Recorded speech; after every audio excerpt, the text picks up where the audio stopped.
Bienvenidos a esta, la primera edición de Noti Colombia Americana, un noticiero en el que usted va a estar actualizado de los temas de administración pública. Yo soy Edwin Palacio. Yo, Sandra Paz. Y yo, Luis David Pérez. Y hoy venimos a hablar de un tema muy importante como es el déficit presupuestario. El déficit presupuestario se produce cuando un individuo, empresa, país o cualquier otro tipo de organización gasta más de lo que esperaba gastar sobre la base de un presupuesto de gasto. Es necesario, antes de definir el término de déficit fiscal, hacer referencia a cada uno de los conceptos que lo conforman por separado, para poder comprender la complejidad de este. Luis, es importante mencionar que tanto la deuda pública como el déficit fiscal son los peores enemigos del desarrollo, las causas por las que aquellos países subdesarrollados no pueden salir de esa situación económica y continúan endeudándose.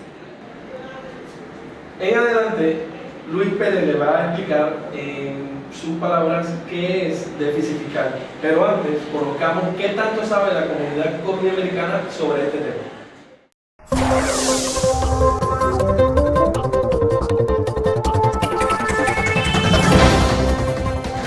Bueno, nos encontramos aquí con un nuevo grupo de estudiantes.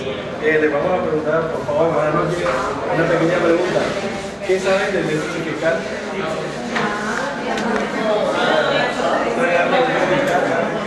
Ok, muchas gracias. ¿Qué conocimiento tienes sobre el déficit presupuestario en particular? ¿Tienes algún conocimiento al respecto? No tienes conocimiento.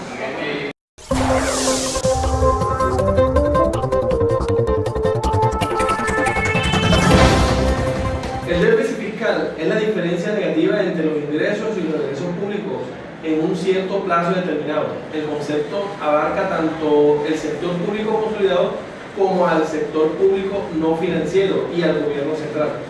Se trata del resultado negativo de las cuentas del Estado. Cuando los gastos estatales superan a los ingresos, se produce el déficit.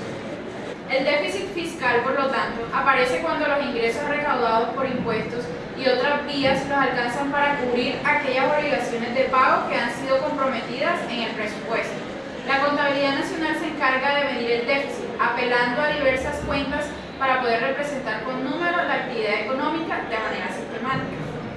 Es importante señalar que cuando un país gasta más de lo que ingresa, se dice que tiene un déficit fiscal. Si gasta lo mismo que ingresa, un presupuesto equilibrado, y si gasta menos de lo que entra en sus arcas, tiene un superávit. Bueno, pero después de escuchar esto, yo creo que Sandra nos puede dar una explicación de cómo sería esto en el contexto real.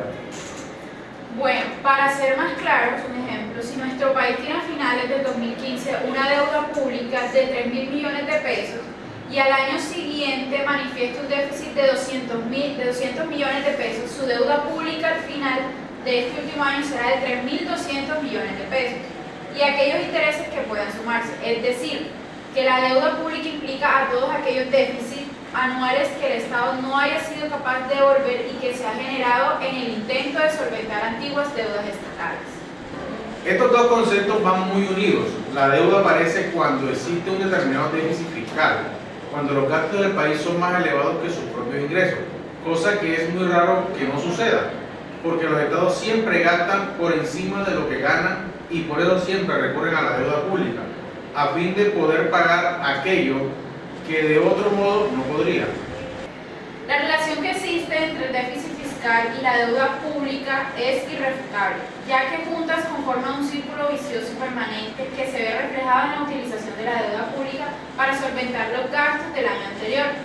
Como consecuencia, el déficit se incrementa y cada año se hace más difícil de cubrir la deuda.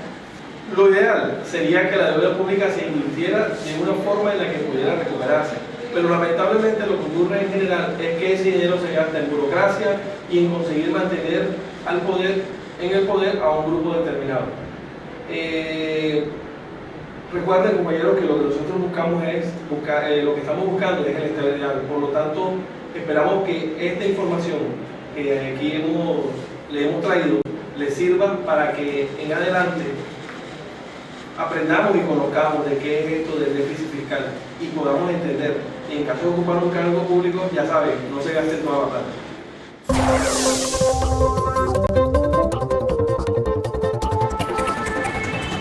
Bueno compañeros, hasta aquí nuestro informativo. Esperamos que esta información les sea de mucha utilidad. Como siempre con ustedes, Edwin Palacio, Sandra Pau y Luis David Pérez. hasta una próxima.